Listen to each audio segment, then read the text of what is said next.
I'm a company, and I've decided we want to do it. Where do we start? What do we do? The first thing you do is you take a very hard look at a management level as to exactly how deep and authentic your commitment is to your community, as opposed to your bottom line. Because you cannot take a we first approach as a brand, as a company, if you're not legitimately committed to the well-being of others as well as yourselves, and yourself including your shareholders. So without that authentic leadership, it's almost impossible. Once you have that commitment, turn to your employees. Your employees are your first line of marketing, of word-of-mouth advertising. But more often than not, employees don't know what a company stands for, or they have a different idea of what a company stands for. But once you define your core values at a management level and communicate it to them, they will become your greatest ambassadors.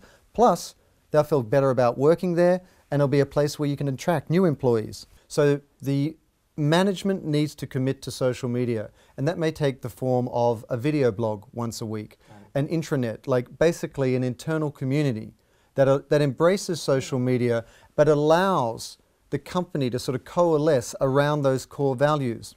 At the top end, that may be a CEO doing a video blog once a week, but at the employee end, it might be the company celebrating efforts that employees make outside on their own time that are consistent with those core values. So for example, someone volunteers for a dog shelter on the weekend. The fact that a company would celebrate that person's effort speaks very highly to their commitment towards these values. That's one dynamic, internal. The second dynamic is the stewardship that advertising agencies can provide, because they need to monitor and moderate the brand perception or the brand personality, not just in a kind of consumer, regular person-facing way, but also within the company itself. So they really need a sort of a two-pronged approach to their stewardship.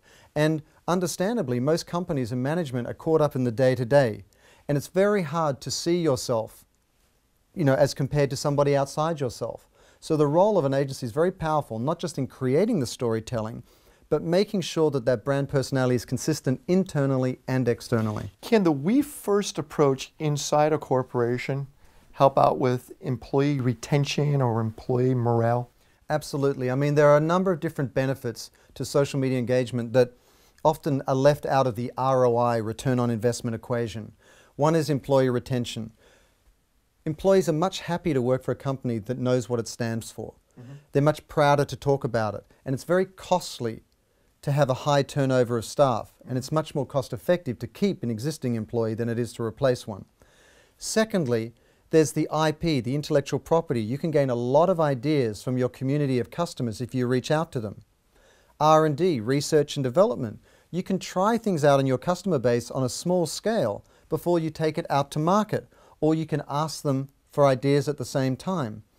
But then finally, perhaps the most powerful return on investment that brands get from social media is it allows them to be innately shareable. If a brand wants to go in there with a traditional broadcast approach and talk about itself, it will not be allowed, invited in, or asked to stay within social conversations as they migrate across different network platforms. But if they actually define their values and reach out on that basis, then suddenly they will be shared as part of the conversation as that conversation moves. So it really does empower a brand to market itself in a new way and also put the community to work for them.